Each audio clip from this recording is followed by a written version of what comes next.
Mga lechonero sa Dakbayan sa Talisay apektado na nining pagsulod sa African swine fever sa Sugbo. Ang detalye sa report ni Femari Dumabok.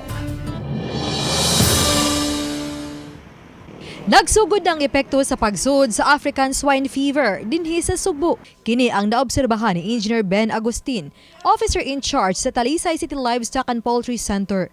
Matud pa, strikto gyud nilang gipatuman ang executive order ni Governor Gwen Garcia diya sa ilang jurisdiksyon aron di malutsan sa virus. Gani duha ka adlaw na silang nagmingaw og minus na ang nagpaihaw sa ilang ihawan. Gamay ang among ihaw. Actually gabi usually mga 100 plus na siya, gabi 64 heads ra na may task force daan. Pero namay kwan si mayor na executive order amo tong sundon. Ang kagamhanan sa Dakbayan sa Talisay miumol na usab og task force alang niini. Exactly the same as the national color guidelines. I-follow lang ang color guidelines sa national, i-follow lang ang EO ni Gwen, na nagbutang lang may checkpoint sa upat ka entry points, Linaw, Kabutoy, and duwa ka buok sa Manipis. Tungod sa pagban sa pagsod sa mga baboy gikan sa Negros, gipanlantawan na sa mayor ang pagmahal sa presyo sa ibaligya nga karne sa kamerkaduhan. Samtang gitug-an sa mga lechoneros nga sugod karong simanaha, mibalik sa pagtaas ang presyo sa mga lechon. Kining lechon nga kaniadto tag 7,000 pesos lang unta, karon 8,500 pesos na. Kini gumikan sa pagnihit sa supply sa baboy. Kining lechonero sa Barangay Dumlog mitug-an nga kun kaniadto, kining tulo nila ka mga tangkal puno sa mga baboy lechonunon. Karon 5 na lang ka baboy.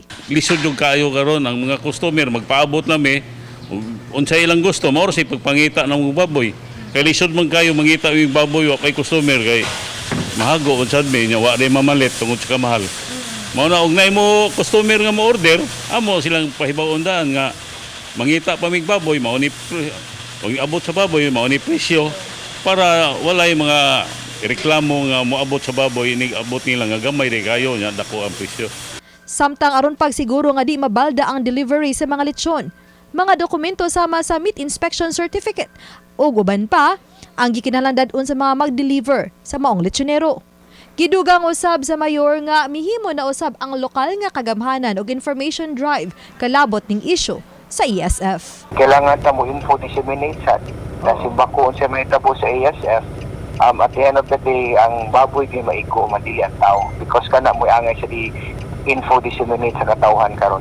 Uban ni Philip Patricio Grod Prado, Femari Dumabok. Balitang Bisdak.